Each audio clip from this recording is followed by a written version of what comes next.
what's your approach to directing? And, you know, what's your point of view on directing? What makes it a Ben Avery thing? I guess that's a weird, I don't think of myself this seriously, so that's tough.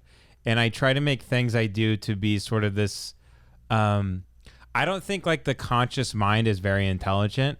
And I think if you kind of focus on that stuff that's in the field of your conscious mind, you're really limiting yourself, and you can't surprise yourself, and you can't do something that people haven't done before. So that's especially why I meditate. I like to have everything that happens to be this thing where I don't even know why it's happening. But in terms of like how I work, I don't know. I don't think of myself that seriously. I mean, I really have yeah. Let me just try to boil it down a little bit. Like, what attracts you to directing in the first place? It's the same as writing to me, because I have complete control over the thing and how it exists in my head, and how I want everything to play out, and how I want specific things said. And I mean, to me, that's what attracts me to writing. The same thing attracts me to directing as attracts me to writing. I have full control over the entire thing. It feels like. But also, what's cool about the directing part is you can give other people creative autonomy, and they can come to you with something that's better than what you thought. And then you get to see those surprises that are really cool. So I like how it's collaborative as well. And in a collaborative environment, you can do one for you, one for me. Let's try it your way. Let's try it my way. And then you can find it in the edit. Also, what's really exciting to me about directing too is saving stuff live.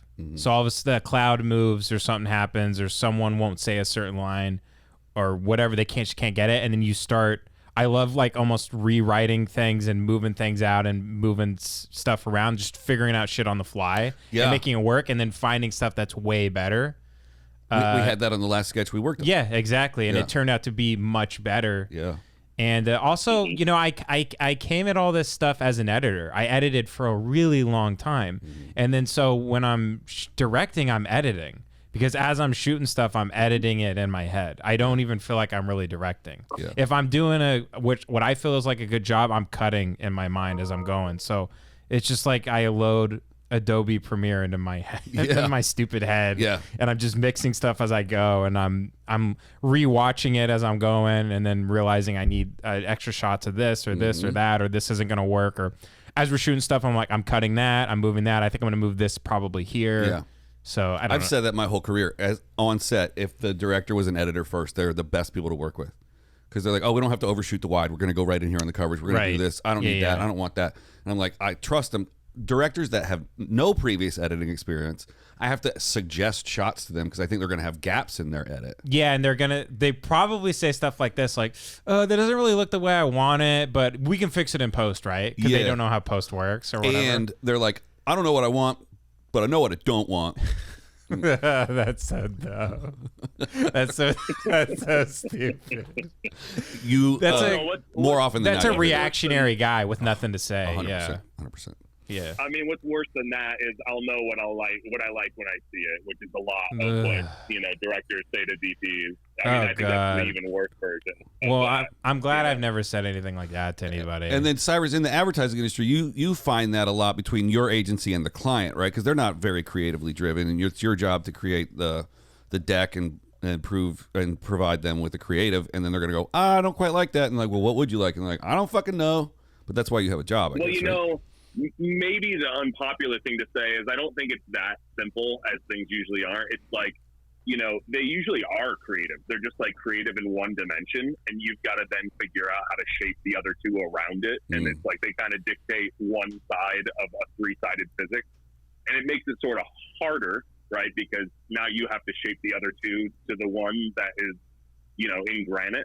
And I think that's like, if that makes sense, that's kind of, I think, where the magic comes in, because they usually are creative people, and they usually do have a point of view. If nothing else, they have a point of view on what's going to be meaningful to their audience, and then you kind of have to work backwards from that, the thing that they know.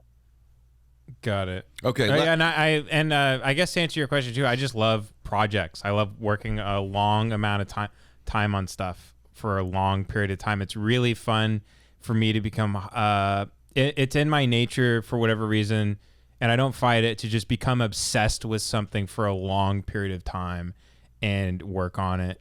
And it's just really fun. And I only direct like little stupid sketches that are really funny, and I hope to one day direct stuff that's longer. But right now, you know, I'm figuring it out as I go, I guess. Maybe.